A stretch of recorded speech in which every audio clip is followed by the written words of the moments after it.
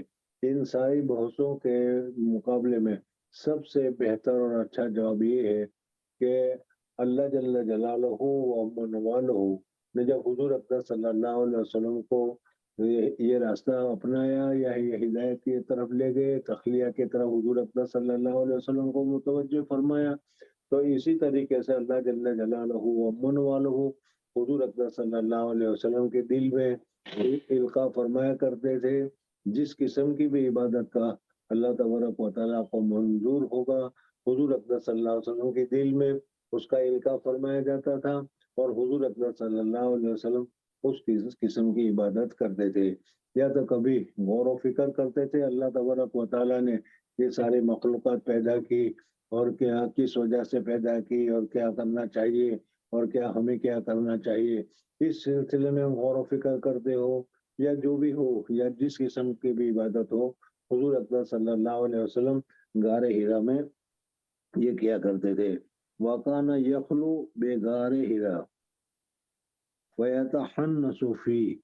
تحنس کا جو ترجمہ ہے یہ خود بہت تعبد کے ذریعے سے کیا ہے، یعنی گناہ سے بچنے کے جو طریقے جو راستے ہیں، اور ان کا وہ جو بھی گناہ سے بچنے کا راستہ ہوگا وہ عبادت کا راستہ ہوگا۔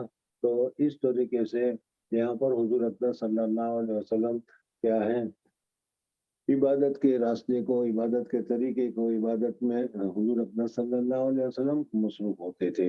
وَيَتَحَنَّسُ فِيهِ وَهُوَ التَّعَبُّدُ اللَّيَالِي۔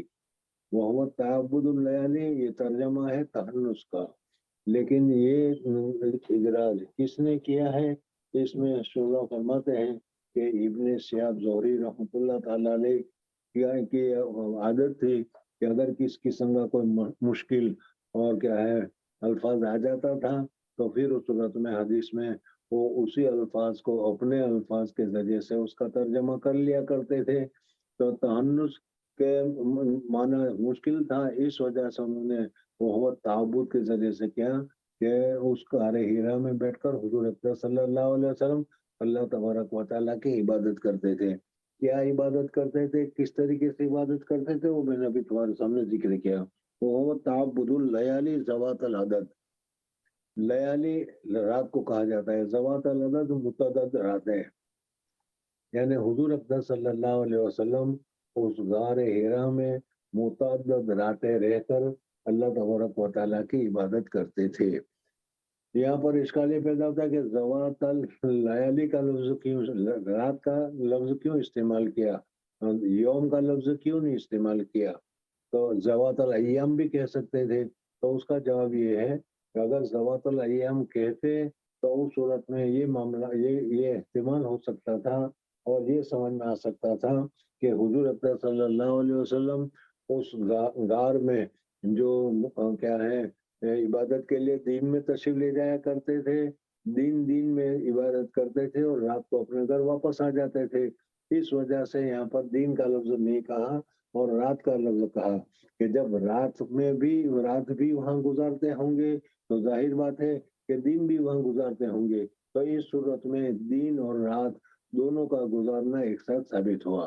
حضور اکرم صلی اللہ علیہ وسلم غار حرا میں کب تشریف لے جاتے تھے اور کتنا قیام فرماتے تھے، اس کے متعلق جو تفصیلات ذکر کی ہے تو بتایا جاتا ہے کہ حضور اکرم صلی اللہ علیہ وسلم رمضان کے مہینے میں تشریف لے جایا کرتے تھے، اور کیا ہے غار حرا میں حضور اکرم صلی اللہ علیہ وسلم رمضان میں تشریف لے گئے تو رمضان، شوال، ذی الحج، محرم، صفر، ربیع الاول، اس طریقے سے تقریباً 6 مہینے تک حضور اکرم صلی اللہ علیہ وسلم کم و بیش اس غار حرا میں بیٹھ کر کیا ہے تعبد اور تنہائی کی عبادتیں کیا کرتے تھے، یعنی آج کل کے اصطلاح میں چلہ کشی کیا کرتے تھے۔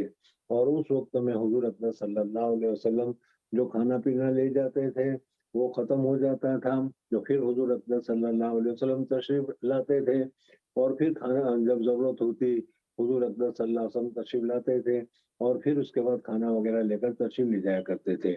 یا بعض مرتبہ ایسا ہوا کہ حضرت خدیجۃ الکبریٰ رضی اللہ تعالیٰ عنہ حضور اقدس صلی اللہ علیہ وسلم کو غار حرا میں کھانا پہنچانے کے لیے تشریف لے جایا کرتی تھی۔ بہرحال حضور اقدس صلی اللہ علیہ وسلم کا یہ چلہ کیا ہے متعدد لیالی کے لیے ہوتا تھا، لمبا ہوتا تھا، اور جیسا کہ میں نے ابھی بتایا کہ رمضان میں تشریف لے گئے تو رمضان، شوال، ذوالقعدہ، ذوالحج، محرم، سفر اور ربیع الاول تک حضور اقدس صلی اللہ علیہ وسلم 5 مہینے تک بھی حضور اقدس صلی اللہ علیہ وسلم خدمت کو اختیار کیا کرتے تھے۔ وہ تعبد اللیالی ذوات العدد قبل ان ينزل الى اہلہ، حضور اقدس صلی اللہ علیہ وسلم کیا ہے اپنے اہل و عیال کے پاس آنے سے پہلے حضور اقدس صلی اللہ علیہ وسلم اس غار میں عبادت میں مصروف رہا کرتے تھے۔ یہاں پر ایک دوسری بحث ہے، اور وہ یہ ہے کہ رہبانیت یعنی گھر بار، بیوی بچے، مکان جائیداد، تجارت، زراعت، کھیتی، دنیا داری کے سارے کاروبار کو چھوڑ دینا اور اللہ تبارک و تعالیٰ کی طرف متوجہ ہو جانا، اس کو رہبانیت سے تعبیر کیا جاتا ہے۔ یہ رہبانیت اسلام میں ہے یا نہیں ہے؟ تو دیکھو یہاں پر حضور اقدس صلی اللہ علیہ وسلم سب کچھ چھوڑ چھاڑ کر غار حرا میں 6 مہینے، 4 مہینے، 5 مہینے، 3 مہینے تک حضور اقدس صلی اللہ علیہ وسلم قیام فرماتے تھے۔ تو اس سے رہبانیت معلوم ہوتی ہے، لیکن اس کا جواب یہ ہے کہ حضور اقدس صلی اللہ علیہ وسلم غار حرا میں جو تخلیہ اختیار فرماتے تھے، جو تنہائی اختیار فرماتے تھے، یہ رہبانیت نہیں ہے۔ اس لیے کہ رہبانیت میں تو پھر بیوی بچوں کی طرف، مکان جائیداد کی طرف وغیرہ نہیں ہوتا، سب کچھ چھوڑ دیا ہوا ہوتا ہے۔ جیسے کیا ہے یہ نصاراؤں میں تم دیکھتے ہو کہ ان کی پریسٹ وغیرہ جو ہوتے ہیں وہ رہبانیت وغیرہ اختیار کرتے ہیں۔ اسلام میں لا رہبانیت فی الاسلام، اسلام میں رہبانیت نہیں ہے۔ اس وجہ سے حضور اقدس صلی اللہ علیہ وسلم غار حرا میں تشریف لے جاتے تھے، اور جب غار حرا میں گھر والوں کی یاد آتی تھی، گھر کی یاد آتی تھی، تو حضور اقدس صلی اللہ علیہ وسلم غار حرا کو چھوڑ کر پھر اپنے گھر والوں کے پاس آ جایا کرتے تھے۔ تو معلوم ہوا کہ حضور صلی اللہ علیہ وسلم کا یہ تنہائی اختیار کرنا رہبانیت کی وجہ سے نہیں تھا، بلکہ کیا ہے حضور اقدس صلی اللہ علیہ وسلم اپنے گھر والوں کے ساتھ اور اہل و عیال کے ساتھ، اور اسی طریقے سے کیا ہے کھانے پینے وغیرہ کے لیے حضور اقدس صلی اللہ علیہ وسلم پھر اپنے گھر پر تشریف لایا کرتے تھے۔ وہ فی غار ذوات العدد قبل ينزل الى اہلہ ويتزود لذلك، اور پھر اس کے بعد حضور اقدس صلی اللہ علیہ وسلم دوبارہ جب تنہائی کے لیے تشریف لے جایا کرتے تھے تو حضور اقدس صلی اللہ علیہ وسلم اپنے ساتھ توشے کا بھی انتظام کر کے ساتھ میں لے جایا کرتے تھے۔ یہاں پر ایک مسئلہ اور بھی ہے، اور وہ یہ ہے کہ حضور اقدس صلی اللہ علیہ وسلم سے بڑھ کر متوکل، حضور اقدس صلی اللہ علیہ وسلم سے بڑھ کر اللہ تبارک و تعالیٰ کے اوپر بھروسہ کرنے والا تھا کوئی نہیں ہوا۔ تو حضور اقدس صلی اللہ علیہ وسلم اب اپنے ساتھ جو ہے کھانے پینے کا انتظام بھی لے جاتے، حالانکہ حضور اقدس صلی اللہ علیہ وسلم اچھی طریقے سے جانتے تھے کہ روزی کا انتظام یا رزاق اللہ تبارک و تعالیٰ ہے۔ اس وجہ سے کیا ہے آج کل کے لوگوں کے اعتبار سے جو توکل کرتے ہیں وہ کھانے پینے کا انتظام نہیں کرتے، اور آنکھیں بند کر کے کہہ دیتے ہیں کہ ہم کو تو اللہ تبارک و تعالیٰ پر بھروسہ ہے، اللہ تبارک و تعالیٰ کھلائے گا۔ ظاہر بات ہے کہ اللہ تبارک و تعالیٰ قادر مطلق ہے، بغیر اسباب کے بھی اللہ تبارک و تعالیٰ جس کو کھلانا چاہے اللہ تبارک و تعالیٰ اس کو کھلاتے ہیں۔ لیکن شریعت کا حکم یہ ہے کہ تمہیں اسباب کرنے چاہیے، لیکن اسباب پر بھروسہ نہیں کرنا چاہیے۔ مسبب الاسباب اللہ جل جلالہ و من والو ہے، اس کے اوپر بھروسہ کرنا چاہیے۔ یعنی کھانے وغیرہ کا انتظام بھی کرنا چاہیے، کھانا وغیرہ بھی ساتھ میں لے جانا چاہیے۔ حضور اقدس صلی اللہ علیہ وسلم نے ہمیں جو تعلیم دی ہے وہ یہی دی ہے کہ ہم دارالاسباب میں ہیں، اس وجہ سے اسباب کو کرو، اور اسباب کے کرنے کے ساتھ مسبب الاسباب جو ہے اللہ تبارک و تعالیٰ